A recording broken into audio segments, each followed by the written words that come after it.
Hello everyone. So today we are going to talk about human development.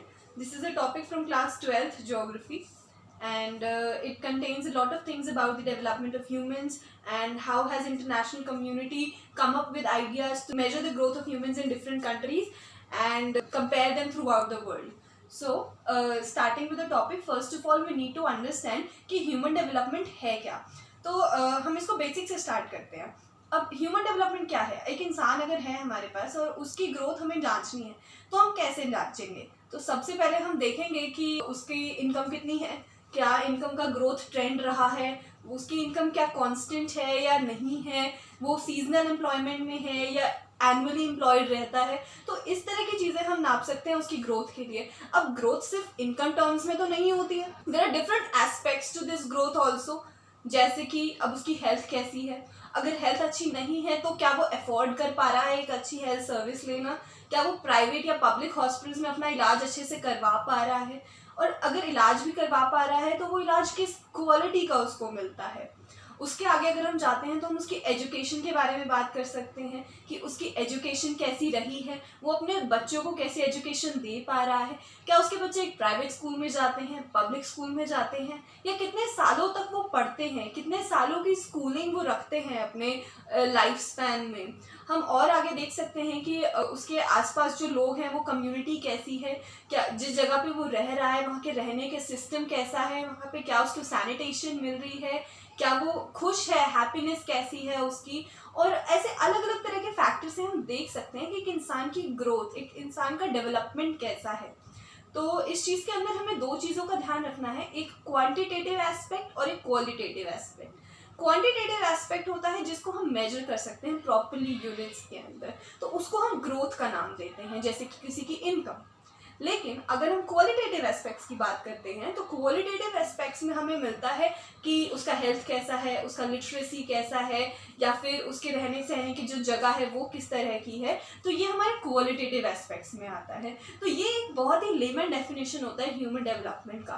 तो अब हम move करते हैं टेक्निकल एस्पेक्ट्स की तरफ कि ह्यूमन डेवलपमेंट क्या है और कैसे उसको नापा जाता है. टेक्निकल टर्म्स में जब हम ह्यूमन डेवलपमेंट की बात करते हैं तो सबसे पहले आता है चॉइसेस. अब उस इंसान के पास चॉइसेस किस तरह की हैं.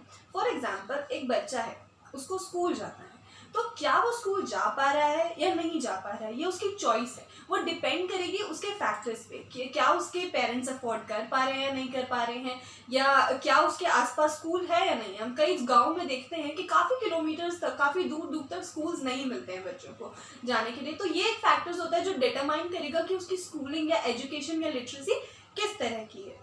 दूसरा फैक्टर हम देखते हैं फ्रीडम का, कि उस इंसान के पास क्या सोशल फ्रीडम है, एक रिलीजियस फ्रीडम है उसके पास, क्या उसके पास एक इकोनॉमिक फ्रीडम है, क्या वो जो चाहता है वो चीज़ें खरीद पाता है, क्या वो अच्छी सर्विसेज ले पाता है अपनी इनकम से. और पॉलिटिकल फ्रीडम, तो पॉलिटिकल फ्रीडम में क्या उसे अपने रिप्रेजेंटेटिव्स चूज करने का हक है, क्या वो देख पाता है कि उसकी जो कंट्री में पॉलिसीज हैं वो किस तरह की हैं, और क्या वो एबल है उन पॉलिसीज को जज करने के लिए. तो ये कुछ फ्रीडम के फैक्टर्स होते हैं हमारे ह्यूमन डेवलपमेंट में. एंड लास्टली एक जो फैक्टर आता है वो होता है उसकी हेल्थ और लिटरेसी का. दैट मीन्स उसका जो अपॉर्चुनिटीज़ हैं वो किस तरह की हैं, क्या वो इनकम अपॉर्चुनिटीज़ उसको अवेलेबल हैं, क्या वो अलग अलग तरह के हेल्थ सर्विसेज प्रोवाइड हो पा रही हैं, क्या वो एजुकेशन अच्छी ले पा रहा है. तो इस तरह की चीज़ें और अपॉर्चुनिटीज़ डिटरमाइन करती हैं उसकी डेवलपमेंट किस तरह की है. तो ये डेवलपमेंट के कुछ 3 इंपॉर्टेंट एस्पेक्ट्स हैं. अब हम बात करते हैं ह्यूमन डेवलपमेंट रिपोर्ट के बारे में. अब ह्यूमन डेवलपमेंट रिपोर्ट क्या है. ये एक तरह की रिपोर्ट है जो डिफरेंट कंट्रीज़ को हमारे वर्ल्ड की रैंक करती है उनके ह्यूमन डेवलपमेंट के अकॉर्डिंग, कि उनके कंट्री में ये सब जो एस्पेक्ट्स हमने बात करी वो किस लेवल तक अवेलेबल हैं, वो उसको असेस करते हैं और फिर उसके हिसाब से हर कंट्री को एक रैंकिंग देते हैं. ये रिपोर्ट फर्स्ट टाइम 1990 में आई थी एंड इसको पब्लिश करते हैं UNDP, United Nations Development Programme. UNDP basically human development index होता है, उसको प्रिपेयर करते हैं, उसको डिफाइन करते हैं, उसको अमेंड करते हैं उसके प्रिंसिपल्स को, एंड देन कंट्रीज को रैंक करते हैं उसके अकॉर्डिंग. 1993 में ह्यूमन डेवलपमेंट इंडेक्स के अंदर एक चेंज आया था. उन्होंने कुछ मिनिमम कंडीशन स्पेसिफाई करी थी ह्यूमन डेवलपमेंट की. तो ये 2 कंडीशंस हैं. पहला प्रोग्रेसिव डेमोक्रेटाइजेशन और दूसरा एम्पावरमेंट। प्रोग्रेसिव डेमोक्रेटाइजेशन होता है जब लोगों को, उस कंट्री के लोगों को ज़्यादा चॉइसेस मिलती हैं, सोशल और पॉलिटिकल फ्रीडम मिलता है। और एम्पावरमेंट होता है कि उनके पास जो अपॉर्चुनिटीज़ हैं, जो फ्रीडम है, वो इम्प्रूव हो रहा है। तो ये दो मिनिमम कंडीशन ह्यूमन डेवलपमेंट की 1993 में स्पेसिफाई करी गई थी ह्यूमन डेवलपमेंट इंडेक्स के लिए। अब एक चीज़ और समझते हैं हम इसके लिए कि ह्यूमन डेवलपमेंट के अलग अलग जगह पे अलग अलग व्यूज़ हैं। पहले की बात करें, पहले के टाइम में इकोनॉमिक डेवलपमेंट को ह्यूमन डेवलपमेंट बोल दिया जाता था। ज़्यादातर ह्यूमन डेवलपमेंट को इकोनॉमिक टर्म्स, इनकम टर्म्स में डिफाइन कर दिया जाता था। But now what happens is like बहुत सारे अलग अलग फैक्टर्स, जैसे कि हमने स्टार्टिंग में डिस्कस किया, वो इंक्लूड किए जाते हैं। तो एक व्यू है western view of human development. उसके अंदर ज़्यादातर एसोसिएशन ह्यूमन डेवलपमेंट का फ्रीडम के साथ और लेजर, कंफर्ट, इस तरह की चीज़ों के साथ किया जाता है। और उसके अंदर रीजनल डिस्पैरिटीज जो होती हैं या डिस्क्रिमिनेशन जो होता है, इन चीज़ों को थोड़ा सा इग्नोर किया जाता है और ज़्यादा कंफर्ट साइड पे, लेजर साइड पे उसको रखा जाता है। अब हम स्पेसिफिकली इंडिया के कॉन्टेक्स्ट में बात करते हैं। हम रिसेंट डेटा को देख लेते हैं। 2019 में इंडिया की रैंकिंग आउट ऑफ 189 कंट्रीज 129 थी। That is not quite good I would say, because 189 में से 129 रैंक पे होना बहुत बहुत अच्छी बात तो नहीं है, but definitely this is a sign of improvement. Because independence से लेके जब हम देखते थे कि हमारा सिचुएशन इंडिया का कैसा था, पॉवर्टी किस तरह की थी, तो हम काफ़ी इंप्रूवमेंट करी है एंड हम 129 रैंक पे आए हैं। एंड आई बिलीव कि अगर पॉलिसीज प्रोग्रेसिव रही तो हम आगे ज़रूर अच्छा करेंगे इस चीज़ के अंदर। हमारा ह्यूमन डेवलपमेंट इंडेक्स का जो रैंकिंग है वो ज़रूर आगे जाएगा। It's just about the people, their aspirations and their expectations from the government and how government responds to it. तो ये हो गई हमारी रैंकिंग के बारे में। हमारे इंडिया का जो HDI वैल्यू है, यानी कि ह्यूमन डेवलपमेंट इंडेक्स का जो वैल्यू है, दैट इज 0.647।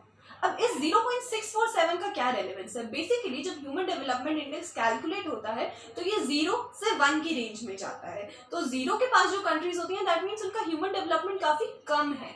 एंड जो 1 के पास जो कंट्रीज होती हैं, जैसे कि 0.987, 0.947, ये कंट्रीज ऐसी हैं जिनका ह्यूमन डेवलपमेंट बहुत अच्छा है। तो जब इंडिया का दम देखते हैं 0.6 के आसपास है, that means we are a medium human development country. हम बहुत ही एक मीडियम रेंज में हैं। That means we have a potential to up, we have moved forward and we need to move more forward towards the value of 1, so that we see that yes, we are growing in human development. तो हम कुछ data देख लेते हैं इसके ऊपर 2019 की report का। तो ह्यूमन डेवलपमेंट, जैसे कि आप जानते हैं, उसके कुछ पैरामीटर्स हैं। तो पहला होता है लाइफ एक्सपेक्टेंसी एट बर्थ। 2019 में इंडिया का लाइफ एक्सपेक्टेंसी एट बर्थ वो 69.4 years and it has really improve from the past data if you would see. Second is the expected years of schooling, यानी कि एक बच्चा अगर स्कूल जाता है तो वो कितने सालों तक स्कूल जा रहा है, उसकी एक्सपेक्टेशन स्कूलिंग ईयर्स की कितनी है, that is 12.3 years and that is reasonably well. हम देखते हैं स्कूलिंग ऑलमोस्ट 13-14 ईयर्स की होती है, उसके अंदर अगर 12 ईयर्स तक है हम स्कूलिंग के एक्सपेक्टेशन में, तो that is reasonably well. And then we move on to the mean years of schooling, it is 6.5 and frankly it is low. Mean years of schooling being so low, that means कि expectation तो अच्छी है but reality is not that good. We need more improvements, we need more policies that are progressive in the education field. हमें देखना होगा कि हमारा जो यूनिवर्सल प्रोग्राम है एजुकेशन का, कि हमारे जो फंडामेंटल राइट्स है उसके अंदर जो इंक्लूडेड है वो आगे जाए। We have the gross national income, जैसे कि हम इनकम में हमने बात करी कि इनकम के थ्रू हम देखते हैं कि ह्यूमन डेवलपमेंट कितना है। So that GNI is $6,829 in purchasing power parity. So these were the facts. अब हम कुछ कंडीशंस एंड कुछ सिचुएशंस के ऊपर आते हैं कि हमारे इंडिया में जो सिचुएशन है वो किस तरह की है। तो इस चैप्टर के अंदर कुछ पैराडॉक्सेस की बात की गई है। स्टार्टिंग में एक स्टोरी शेयर की गई है जिसके अंदर पैराडॉक्सेस की बात करी है। अब पैराडॉक्स किस तरह का कि एक शहर है, अब शहर के अंदर जाते हैं, एक मेट्रोपॉलिटन सिटी है, फॉर एग्जांपल दिल्ली या मुंबई। अब देखते हैं कि एक पॉश एरिया है, वहाँ पे बहुत सारे अच्छे अच्छे बड़े बड़े घर हैं, वहाँ पे लोग रह रहे हैं and they are very sanitized area, they have all the facilities, you just need to move out, you don't even need to move out of your house for all the services. And on the other hand we see that उसी area के थोड़ा सा आगे जाके we see slum areas, we see people living on roads, we see people living in pathetic conditions, I would say, and that is something we see in the same locality or area sometimes. So this is the difference. These are the two extreme that a metropolitan city shows us. So these kinds of differences are a very important factor when we talk about human development. कि एक तरफ तो development इतना ज़्यादा है and दूसरी तरफ development शायद negligible है. And these kind of differences bring our human development index down, and we need to see these factors कि हम किस तरफ जा रहे हैं. सेकेंड चीज़ आती है हमारा जो मार्जिनलाइज सेक्शंस हैं, एंड इंडिया में बहुत सारे मार्जिनलाइज सेक्शंस हैं जिनका ग्रोथ बहुत ही कम हो रहा है. We see schedule caste, we see schedule tribes, we see women also in marginalize section. They are actually sufferers of the situations and conditions they face. उनका ग्रोथ या तो बहुत स्लो है या बिल्कुल नेग्लिजिबल है. Tribal people, we see that they aren't getting the actual opportunities, the freedom they should have, and the different aspects of human development जिनकी हमने बात करी थी वो एक्चुअली में उनके लिए कहीं जगह पे तो शायद एप्लीकेबल भी नहीं हो पा रहे हैं. तो इस तरह की प्रॉब्लम्स हम देखते हैं. एंड लास्ट में एक बड़ी प्रॉब्लम है, that is environmental problem. A lot of people are talking about climate change, global warming, and इस तरह की चीज़ें जब आती हैं, जब बड़े बड़े इंटेलेक्चुअल लोग इसकी बात करते हैं, तो that means that is important, you know. अब हम क्लाइमेट चेंज की बात कर रहे हैं, हम एनवायरमेंटल पोल्यूशन की बात कर रहे हैं, different kinds of environmental pollution की बात कर रहे हैं. अब इंडिया में वी ऑल नो सिचुएशन काफ़ी ख़राब है. We are you know maybe in the top ranks of carbon producing countries, and we need to counteract our actions. उसके अंदर हमें individual, societal and political level पे ऐसे एक्शंस लेने होंगे जिससे एनवायरमेंटल प्रॉब्लम सॉल्व हो, ताकि हमारा ह्यूमन डेवलपमेंट इंप्रूव हो. अब कई बार हम सोचेंगे कि हमारा ह्यूमन डेवलपमेंट क्यों इफेक्ट हो रहा है हमारे एनवायरमेंटल प्रॉब्लम्स. तो आप एक बात सोचिए कि अगर हमारा एनवायरमेंट अच्छा नहीं है, we have polluted air in our society, and आप सपोज आप दिल्ली में रह रहे हैं, यहाँ पे बहुत एक पोल्यूटेड एयर में रह रहे हैं, तो वहाँ पे बीमारियाँ बढ़ेंगी, वहाँ पे सैनिटाइजेशन का प्रॉब्लम होगा, वहाँ पे एयर प्योरिफिकेशन का प्रॉब्लम होगा. तो इस तरह की जब प्रॉब्लम्स होंगी तो हेल्थ पे इफेक्ट आएगा. अब हेल्थ पे इफेक्ट आएगा तो जाहिर सी बात है हमारा ह्यूमन डेवलपमेंट कम हो जाएगा, बिकॉज लाइफ एक्सपेक्टेंसी उसके अंदर इफेक्ट हो जाएगी, हमारी हेल्थ सर्विसेज इफेक्ट हो जाएंगी. तो इस तरह से हमारा ह्यूमन डेवलपमेंट इन चीज़ों से इफेक्ट होता है. और शायद अब इन्हीं के ऊपर डिपेंड करेगा. अगर ये बेटर की तरफ जा रहे हैं तो हमारा HDI इंप्रूव होगा, अब ये वर्स होते जा रहे हैं तो हमारा HDI डिक्रीज होता रहेगा. तो ये कुछ चीज़ें हैं जो हमें इंडिया के कॉन्टेक्स्ट में ध्यान रखनी है, और हमें इन चीज़ों को एनालाइज करना है. बेसिकली सिर्फ जानना काफ़ी नहीं है. अब ये तो हमने कर ली इंटरनेशनल लेवल की बात. अब इंडिया में क्या है? इंडिया में we are a federal country, we have different states working under a union government, and every state has their own state governments. तो अब इस केस के अंदर हम कैसे डिटरमाइन कर सकते हैं कि हमारा जो स्टेट्स का ग्रोथ है वो कैसे जाता है? तो इसके लिए हमारा जो प्लानिंग कमीशन है उसने नेशनल ह्यूमन डेवलपमेंट इंडेक्स निकाला, जिसके अंदर हर स्टेट को डिफरेंट पैरामीटर्स पे रैंक करके एक रैंकिंग लिस्ट बनाया गया. उनके डिफरेंट पैरामीटर्स को असेस किया एंड देन एक रैंकिंग लिस्ट बनाया गया. अब उस रैंकिंग लिस्ट में क्या होता है, हर स्टेट के different aspects like health, social, freedom, जो हमने पहले एस्पेक्ट्स देखे थे, सेम एस्पेक्ट प्लस कुछ और इंडियन कॉन्टेक्स्ट में लेके उन्होंने एक इंडेक्स बनाया हमारे सारे स्टेट्स को लेके, एंड देन उन स्टेट्स को रैंकिंग दी. अब हम देखेंगे, हमने कई बार सुना है कि there are many states which are better in literacy like Tamil Nadu, Kerala. तो उसके अंदर क्या होता है कि वो रैंकिंग हमें कैसे मिली? Through these kind of indices जो गवर्नमेंट निकालती है. अब व्हाट हैपेंस इज, इस तरह के इंडेक्सेस से हमें ये पता चलता है कि कहाँ पे किस एरिया में हमें किस टाइप के रिफॉर्म की ज़रूरत है. अब हमें कहीं कोई पर्टिकुलर स्टेट है, वहाँ पे कुछ डिस्ट्रिक्ट्स हैं जहाँ पे सपोज लिटरेसी कम है, तो हमें इस इंडाइसिस से ये फायदा होगा कि हम उस जगह के लिटरेसी पे फोकस कर सकते हैं रादर देन दूसरी चीज़ें जो कि ऑलरेडी बेटर हैं. तो इससे बहुत ही पर्टिकुलर और स्पेसिफिक टाइप की पॉलिसीज बनाई जा सकती हैं छोटे पंचायती या डिस्ट्रिक्ट लेवल्स पे, ताकि वो बेटर हो सके. अब लास्ट में जो कुछ चीज़ें हमें ध्यान रखनी है ह्यूमन डेवलपमेंट के बारे में, वो होती है रिसोर्सेज और पॉपुलेशन का balance. Second thing is social distribution of resources. अब सोशल डिस्ट्रीब्यूशन ऑफ रिसोर्सेज क्या है सकते हैं, जैसे कि अभी हमने मार्जिनलाइज सेक्शन की बात करी, तो किस सोसाइटी के किस सेक्शन को कितना रिसोर्सेज डिस्ट्रीब्यूट हो रहा है वो भी हमें ध्यान रखना है. कि कहीं ऐसा ना हो कि एक सोसाइटी के सेक्शन को तो बहुत ज़्यादा मिल रहा है बट उसी टाइम पे दूसरे सोसाइटी के सेक्शन को कुछ भी नहीं मिल रहा है. तो इस तरह का डिफरेंसेज होंगे वो हमें कम करने और एक तरह का पैरिटी लेके आना है, एक तरह का इक्विटी लेके आना है लोगों के अंदर. अब एक ऐसी चीज़ जो बुक में नहीं है वो भी हम डिस्कस कर लेते हैं, बिकॉज टाइम के साथ चीज़ें चेंज हो जाती हैं, बुक के अंदर वो कभी कभी टेक्स्ट के अंदर नहीं आ पाती हैं. तो एक ऐसी चीज़ है वो है सस्टेनेबल डेवलपमेंट गोल्स के ऊपर जो हमारे इंडिया में रैंकिंग आई है. दैट मीन्स इंडिया की गवर्नमेंट ने एक SDG इंडेक्स बनाया है. SDG इंडेक्स क्या है? Sustainable development goals index. अब इसके हिसाब से क्या होता है, स्टेट को रैंकिंग दी जा रही है सिमिलरली जैसे अभी हमने नेशनल इंडेक्स में डिस्कस किया स्टेट्स को रैंकिंग दी जा रही है, बस वो डिपेंडेंट है हमारे सस्टेनेबल डेवलपमेंट गोल्स के ऊपर। इंटरनेशनली कुछ सस्टेनेबल डेवलपमेंट गोल्स डिसाइड किए गए हैं, वो अलग अलग गोल्स के ऊपर गवर्नमेंट अलग अलग स्टेट्स को, सभी स्टेट्स को एक्चुअली वो रैंक करते हैं। वो देखते हैं कहाँ पे कितना लिटरेसी है, कहाँ पे कितना कंजर्वेशन है, कहाँ पे कितने फॉरेस्ट हैं।